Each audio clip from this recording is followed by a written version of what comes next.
Beyond the Central Vista verdict, key questions, the Hindu. The Supreme Court of India has cleared the decks for the intensely contested new Parliament and Central Vista projects in New Delhi. Limiting itself strictly to the procedures sanctioned by law, the majority judgment concluded that the government had followed all processes as stipulated by the regulations and could go ahead with the construction. This may have put an end to the litigation, but it does not necessarily mean that such disputes and bitter situations would not recur. The critical questions on ensuring public commitment in civic projects, improving participatory processes in city building, and effective procurement of professional services remain unanswered. Inadequate regulations that do not incorporate best practices will remain as they are. As judicial reviews are hesitant to direct changes to the mandated regulations, enduring solutions have to be found by improving them through political persuasion and public pressure. Delhi is the most visible case. It would be erroneous and unproductive to think that redevelopment of the Central Vista is a unique case, sui generis as it was argued in the Supreme Court, and hence the issues. The Delhi project is only the most visible of instances, but the problem is widespread. The imprudent planning and reckless abandonment of Amaravati, the proposed capital for Andhra Pradesh, is but an example. In this project, confusion abounded, plans were erratically changed, the chosen architect was dropped when the project moved towards construction and a new one appointed. After acquiring vast areas of land through a controversial method, the project was abandoned, leaving farmers and others agitated and in difficulty. Failure to effectively address such instances has cumulatively eroded the possibilities of course correction. It is not that there were no efforts to challenge them, but all attempts often hit the dead end of obsolescent regulations. Though many issues demand attention, immediate regulatory improvement is needed in two critical areas: public participation and architectural services procurement. First, the point of the participatory process. As an elected body, the state has the mandate and authority to draft civic projects and urban policies.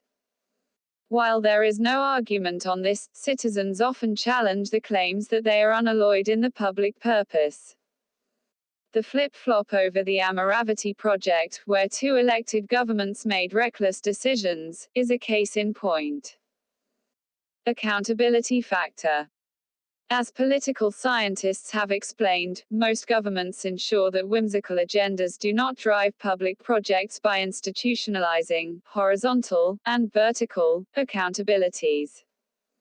Horizontal accountability is about creating interrelated state organizations such as heritage committees and environmental regulators to keep a check.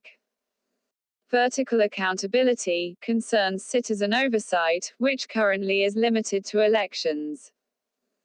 The government often argues that horizontal accountability is in place and works well, while citizens, who are unconvinced given the poor track record, have argued for better and expanded vertical accountability such as an improved participatory process. It is not that the provision for consultation is absent. In select areas such as master planning, regulations mandate stakeholder consultations. However, the processes are vague. They do not stipulate clear objective measures to determine whether stakeholder discussions meet the test of public consultation. As a result, citizens are at the mercy of an official or judge's interpretation. This was on display in the case of the Central Vista. The majority and dissenting judgments used two different yardsticks to measure public participation and arrived at two contradicting conclusions. There is a lesson or two to learn from the Land Acquisition Act's abusive use and its subsequent changes. The Act was changed to reduce misuse by spelling out the consent required from a minimum number of landowners. Similarly, in urban projects, clear benchmarks such as the number of meetings, diversity of participants and response time have to determine whether a consultation is inclusive and effective. Regulations have to unambiguously state what prior disclosures are needed when meetings have to be held and insist on publicly listing reasons for accepting and declining suggestions. Choosing the designer.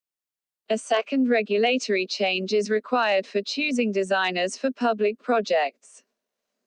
Design is a complex service that requires a high level of creativity to meet functional, performative, and aesthetic needs.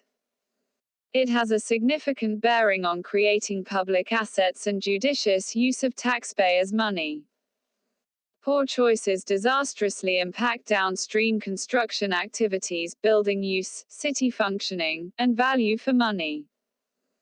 Though the majority and dissenting judgments in the Central Vista project did not find any fault in the manner architecture consultants were appointed, some of the issues raised remind us that the processes of procuring design services could be improved.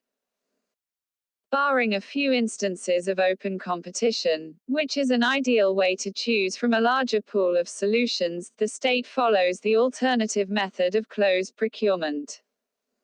Here, select architects who meet a set of prerequisites are invited and choices made from the designs they have provided. To execute this, the government, from the methods recommended by the Ministry of Finance, adopts the Quality and Cost-Based Selection (QCBS). The method allows for stipulating prerequisites for consultants, placing higher weightage on the technical competency and relatively lower weightage on financial proposals. This is meant to prioritize quality and not low price. However, two sets of issues undermine its professed advantage. The first set of problems arise from the range of weightages allowed between technical and financial proposals. It is observed that unless weightage on technical qualification exceeds 80%, firms that quote lower fees can outdo better design firms. The second and a more critical set of issues is related to steep prerequisites and a lack of clarity in evaluative criteria and standards for design assessors. Reducing the entry barrier. Many public projects insist on steep turnover conditions for architecture firms to qualify. The assumption is that the more considerable the turnover, the better it is in terms of expertise. Those familiar with the design profession know that creative outcomes are not a function of the firm's scale. Steep entry requirements eliminate medium and small size firms and enable only a handful of large firms to qualify.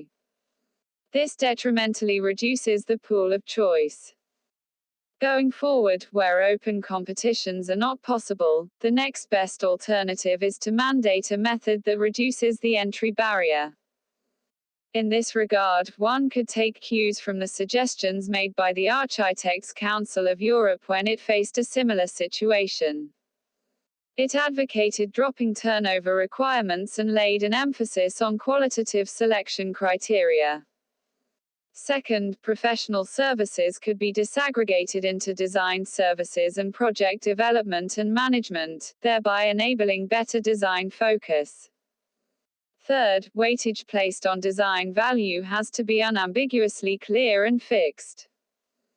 Given that more than 65% of the registered architects in India are below 35 years and many firms are medium-sized, such procurement changes are all the more necessary. On state capacity. Whenever a case for adopting better practices is made, policymakers argue that developing countries such as India have a relatively low state capacity. Hence, higher standards set in the matured economy and sustained by governments with higher capacity cannot be hastily implanted. The prevalent argument is that practices will improve as economic growth happens and as the country builds capabilities. On the face of it, such an incremental approach appears to make sense. However, it needs to be moderated in light of two facts. A comparison of responses to the novel coronavirus pandemic by India and the United States has shown that state capacity is not always directly proportional to wealth but more connected to will. 2. State capacity does not grow on its own as wealth increases. It improves only when the state is committed to doing better. A. Srivatsan is a professor at CEPT University, Ahmedabad. The views expressed are personal.